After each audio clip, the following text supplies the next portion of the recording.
The Love, Peace, Harmony Foundation will heal and transform the world through the Love, Peace, Harmony song and calligraphy healing field. Join us now to experience the power for yourself. Hear uplifting stories from messengers and ambassadors all around the world. Be inspired by individuals and organizations sharing love, peace, harmony in their own unique ways. Be empowered to be the change. Let's create a world of love, peace, and harmony. Hello, everybody all around the world, and welcome to Love, Peace, Harmony Live on the Love, Peace, Harmony Foundation. This past week on October 11th in the United States was World Indigenous Day, honoring Indigenous peoples from all around the world. We have the greatest honor today to be joined by Monique Giard. So she is a certified master teacher, healer of the Tao Academy. She is also a clinical counselor and a doctor of philosophy, as well as a certified EMDR therapist with her own private practice. And she has worked for over a decade in suicide prevention and currently serves at the Coastal Health Authority as an Indigenous elder. Elder Monique Giard. Hello, welcome everyone. Ometakuyas. What inspired you to become an elder, and how did that happen? Well, thank you so much, Alexia, for asking that question. It's a very important question because we don't actually choose to become an elder. And you don't name yourself an elder suddenly. Oh, I'm an elder because I have lived or I'm old. No, it's actually an invitation. And it's a great honor and recognition, but this is not something you give yourself. It's someone in the community that invites you to an elder gathering, and then they actually check your heart. And then they say, we would like you to join us. And then they start calling you elder. So they call me Elder Monique. And for me, Alexia, it was such an honor. It's such a great honor because, I struggled with my identity many, many years because I did not know for many years that I had ancestral indigenous background. It was a secret in my family because my mother was afraid that if she told us, we would be bullied, or actually, we may even have been taken away in the residential school. So it was a big secret. So I grew up with wondering first why I looked so different from my mother and why I had this longing to learn the chanting, the song. I've attended so many ceremonies with so many elders in British Columbia since I moved here. And my whole body was vibrating like I was home. And so when I got received the honor of being called an elder, it was like I was honoring my mother. I was honoring my ancestors. I was honoring the earth, the land, Mother Earth, and all. And when I say mitakuyasin, it's we are all related. We're all one. So by being an elder, it's my opportunity to not only be empowered to serve the Aboriginal community, but to share the teachings of oneness, just the way we've learned in the Love, Peace, Harmony song, love all humanity. So thank you for asking that question, Alexia. We would love to hear a little bit about your journey as an elder. One of the things we love to do on this show is the rose and the thorn. So like a highlight or something, that you would really love to share, a story, uplifting story, and also something that may be a little bit more of a lesson or a challenge or something of that nature. Mm-hmm. So certainly for the years that I worked in the school system, because my career started as a teacher, and So when I moved to British Columbia, and after doing my PhD, I specialized specifically on suicide prevention. And I discovered that the greater number of youth suicide are with the Aboriginal community, 5 to 7 times more than with non-Aboriginal youth. And so I started working in the school system as an Aboriginal teacher and counselor. And my greatest joy was to connect people with the culture. 10 years ago, it was not known by the larger community what really took place in the residential schools. And people, even teachers and adults, were telling me, well, this is a long time ago. People should forget about this.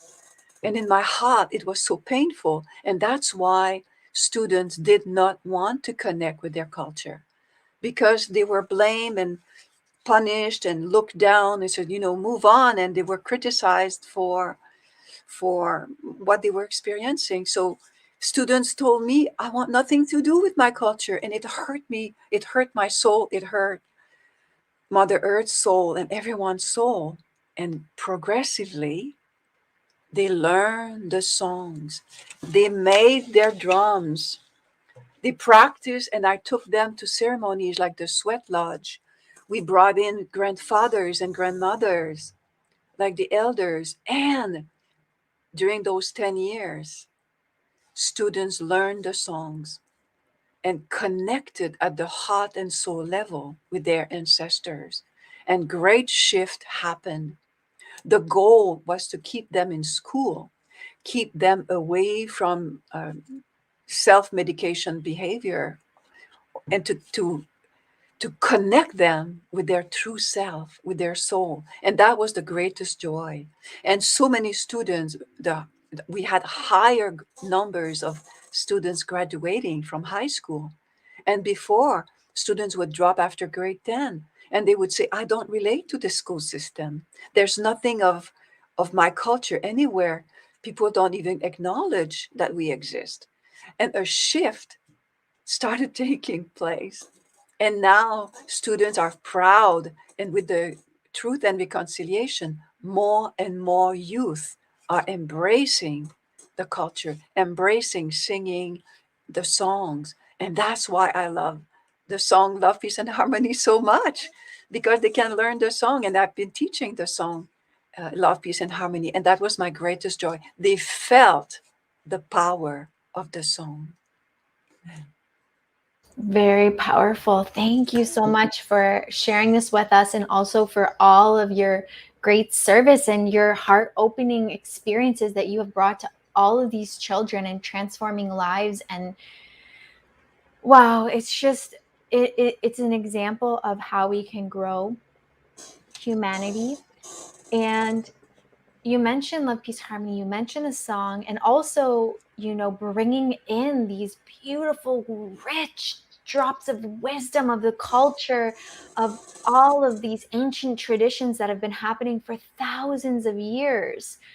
So, how is it that you have found integrating love, peace, and harmony, within these traditions? And have you kind of discovered some kind of a way that they work in harmony?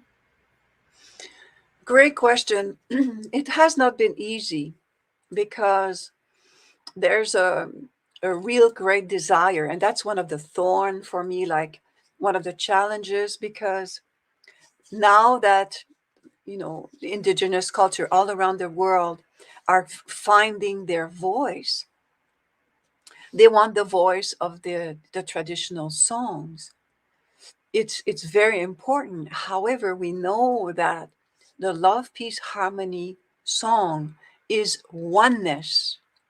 And I know that some people still suffer a lot from the impact of residential schools, the 60s scoop, the families being broken down, take children taken away into non-Aboriginal families for, you know, colonizing their soul, and there's pain. And the challenge is to bring love, peace, harmony as a unifying song of all nations. and to open the hearts to heal one another together, and to dissolve the labeling, to dissolve as much as we can the barriers between nations. And that is the challenge. And that's why I love this song. And that's why I'm glad that I received the song from an elder who translated it in Cree, because I can sing the song in Cree into ceremonies, because it is the bridge. We need to bridge. And that's an opening. And I love to sing the song in Cree. Thank you. This is just, thank you for sharing this, and truthfully and candidly, sincerely from your heart, because it is a representation. It's not always easy. And this is something that I feel we can experience in our lives, of how do we join as one, like you said, a unifying song. How do we do this? And we're learning every day. And we actually have a short video of you singing Love, Peace, Harmony in Cree. So we would love to share that.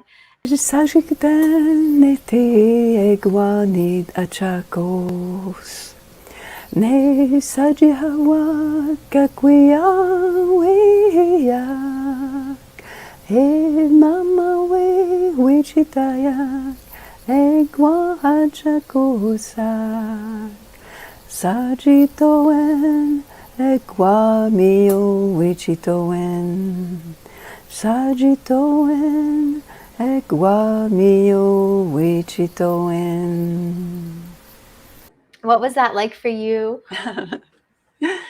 Well, it's, whenever I sing this song, Love, Peace, Harmony in Cree, everything on Mother Earth lights up, because I love all humanity. Join hearts and souls together. It's the soul of everything: the earth, the air, the water. And in our First Nations tradition, we say the land, Mother Earth, Father Sky, those that fly, those that swim, those that crawl, the four-legged, the two-legged, the rock nation, the star nation. And so we call all the souls to join as one. And when we sing the song in Cree, everything lights up. Every single soul lights up. In my neighborhood, I can see the trees. They light up. My third eye is open. I can see the birds flying, the butterflies, they're shining, glowing with light. Everything is it brought to light.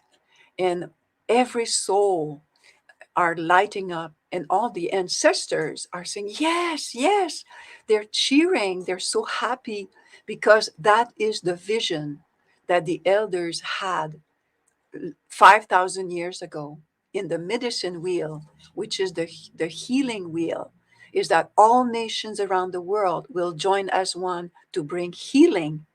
And that's why the medicine wheel has four colors, major color, which represent the four major races in the world.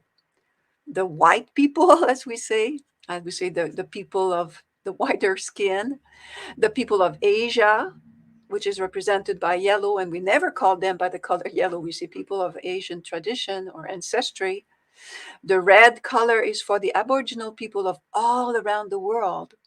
And the black color on the medicine wheel is people of Africa.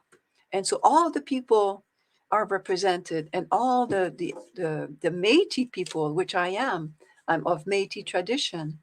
So, everything lights up all around the world. And all Mother Earth, she's so happy, because she needs a lot of love these days.